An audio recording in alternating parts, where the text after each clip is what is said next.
For those of you who don't know, I tore my bicep the other day, and it sucks.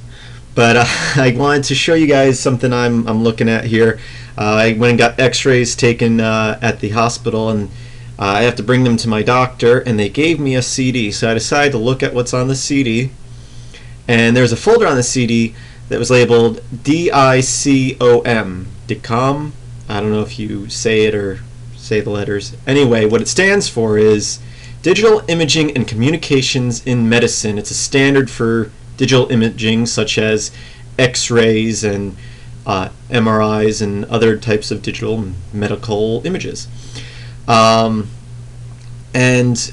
I went into that folder, and there are subfolders, and obviously each one of these subfolders, when we go into them, has a file. Each one's labeled IM and 000001, no extension.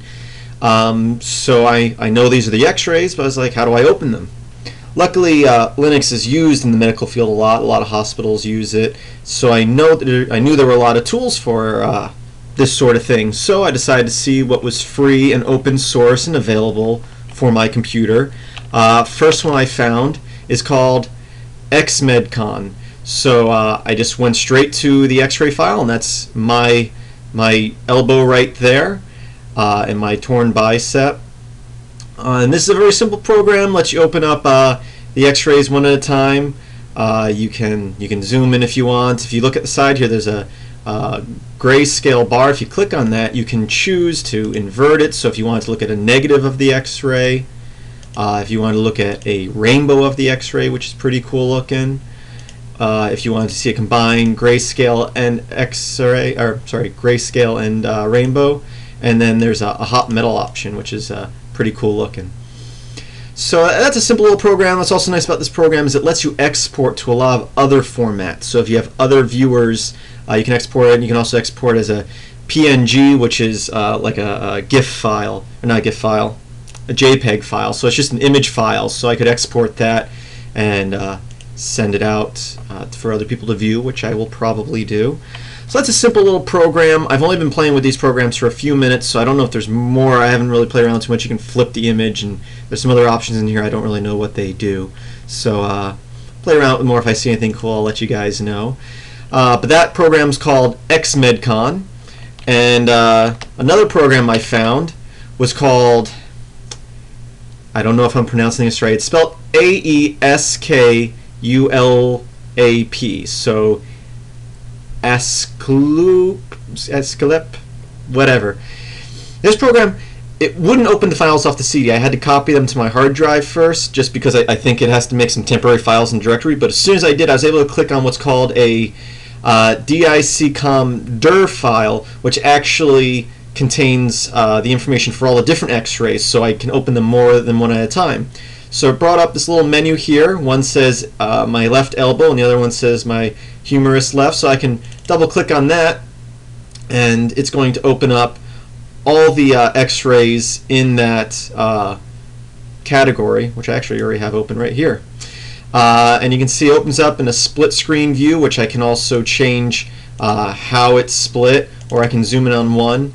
And in this viewer, if I click on the image and I go left and right, it seems to change the brightness, and if I go up and down, it seems to change the contrast. At least that's what I'm seeing. So that's pretty neat if you wanted to make it really contrast. Look at the nice little fibers in my bones right there. Also shows you patient information here, name, left elbow. Oh, let me go back to this program, the XMedCon. If you go up to File, you can also go Show Info. Gives a lot of information on the file. Down here, if I scroll down, you can see patient's name, date of birth, and all that sort of stuff, and what it's just all the different information. I just forgot to mention that earlier. Back over to this other application.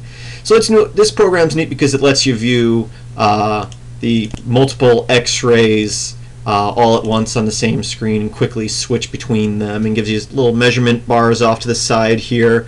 Gives you the patient information up in the top corner here. So that's a neat program. Those are two x-ray programs I've played with, and there are a few others that I haven't really gotten to, but let me show you another program. This one's called AMIDE, AMIDE. And this program is actually for MRIs, which I don't have any of me. It'd be really cool if I can get some. But if you go to their website, they have some examples of a rat that they put through an MRI machine. And what's real neat is you can grab this and you can actually see, just like you see the MRIs on TV and stuff, you can go through each layer of that mouse on the front there, or you can go through the side view here, and you can go through from head to tail here. So that's a neat little program, and like I said, they have a few little examples on their website. Here's another one of the mouse. Not really sure. The other one I think you can see, but I don't know what the difference between them are. But those are three really great applications that you can play with that are just great free and open source programs. You can easily install them in Linux in your package manager. I do not know if there's Windows versions of them, but I'm sure there's open source applications similar to this for Windows. And I'm going to upload my X-ray files in a zip file. I'll put the file you can download in the description to this video. So if you want to download these files and look at my X-rays, go right ahead. You know what? Have a great day.